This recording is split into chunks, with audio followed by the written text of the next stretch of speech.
Баграт Рашич, огромное спасибо, что нашли время. Я бы хотела, чтобы мы поговорили сегодня о ситуации на Ближнем Востоке, в частности, о ситуации в Ливане, о ситуации в Сирии.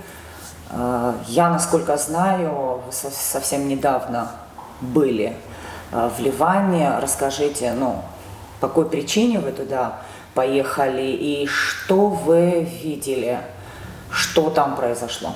Моя поездка была рабочая, встреча с чрезвычайным полномочным послом Российской Федерации в Ливане, а также с депутатами парламента Ливана, с которым мы долгие годы взаимодействуем.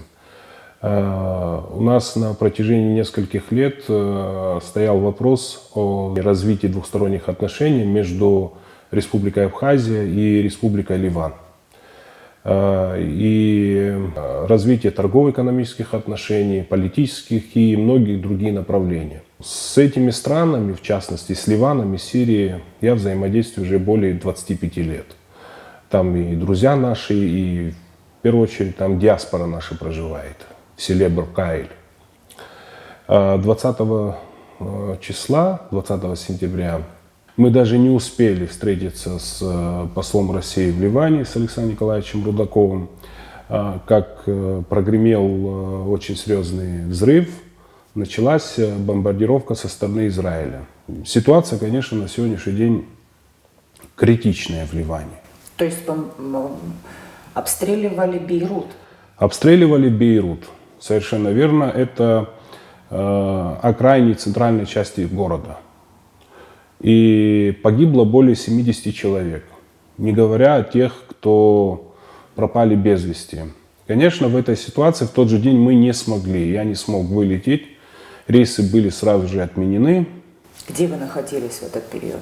В этот период я находился недалеко от посольства России в Ливане. Я находился в безопасном месте, да, можно назвать частично бункером. Там место, где я находился. Меня ливанские наши коллеги, с которыми мы достаточно давно общаемся, в частности депутаты парламента, взяли меня в укрытие, так как была информация о том, что это продолжится. Соответственно, после чего на следующий день первым рейсом я уже вылетел из Бейрута в Стамбул. На сегодняшний день ситуация настолько сложная, что уже более 1000 человек погибло там.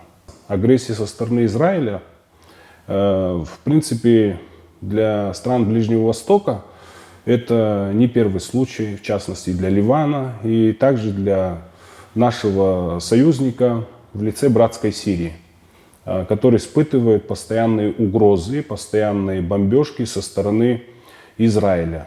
Параллельно ведутся обстрелы как в Ливане, точно так же и в Сирии. Вот буквально позавчера был нанесен авиаудар, а также удар с использованием системы БПЛА, это летательные аппараты, по центральной части города Дамаска. Как раз таки, где наше посольство расположено порядка в 1000 метрах.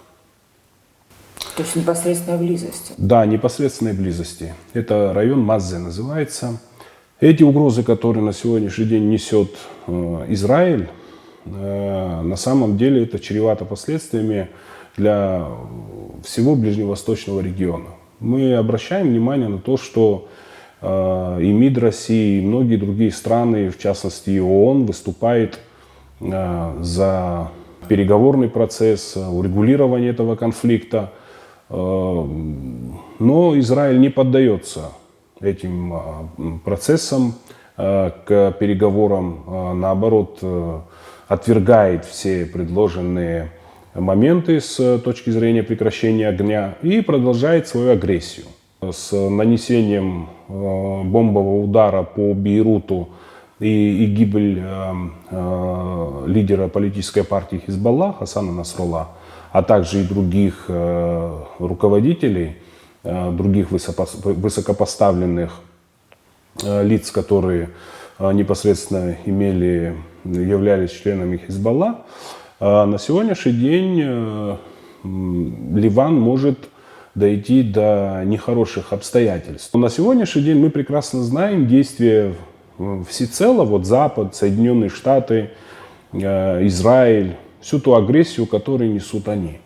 Соответственно, то, что сейчас Иран включился в процесс противостояния против Израиля, это не то, что правильно или неправильно, но все дело в том, что здесь этот процесс может перерасти, уже вспыхнуть, грубо говоря, пламя на всем Ближнем Востоке. Ну да, сейчас самый опасный момент, я Вот. так понимаю. Но мне, конечно, хотелось бы, чтобы наше руководство и наш МИД тоже как-то прокомментировал, ведь наши российские коллеги уже неоднократно и каждый день, каждый час выступают, и наши друзья в лице чрезвычайного полномочного посла России в Ливане, который на сегодняшний день находится в очень тяжелой ситуации, в плане, вот, можно сказать, уже в горячей точке находится, не зная, откуда что прилетит. И плюс ко всему там проживает огромное количество русских в Ливане. И нас это тоже беспокоит, потому что это мы, можно сказать, это наши соотечественники, это наши люди, переживаем, чтобы никто не пострадал. Сирия, да? Да, конечно, в Сирии. И там проживают наши диаспоры. Но в данный момент мы видим высказывание Сергея Викторовича Лаврова. Сергей Викторович Лавров буквально несколько дней назад посетил Бейрут, встречался с главой МИДа Ливана.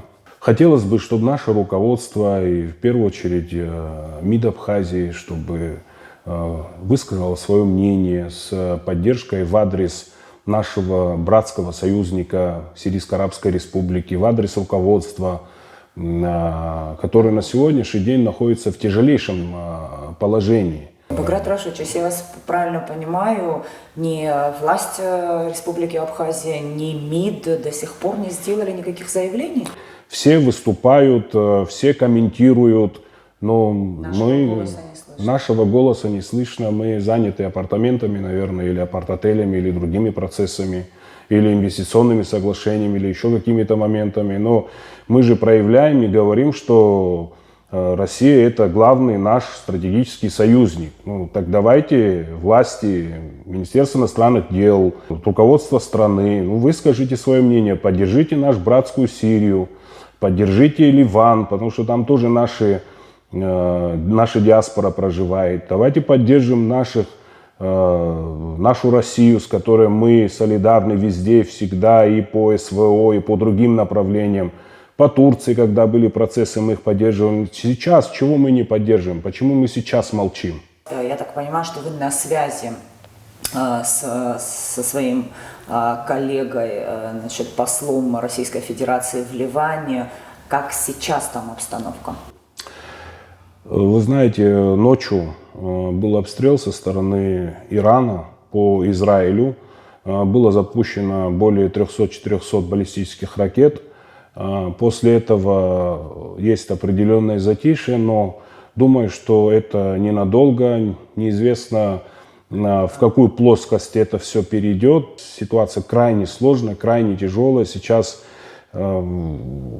даже прогнозировать тяжело. Да, сложно с авиасообщениями, воздушное пространство иногда закрывают полностью. Многие свои дома покинули, многие уехали в Сирию, многие улетели, кто в Турцию. И обстоятельства очень сложные. Неизвестно еще завтра, условно послезавтра, спустя через неделю, условно говоря, куда это все может, в какую плоскость может перейти. Есть ли пострадавшие среди абхазской диаспоры в Сирии?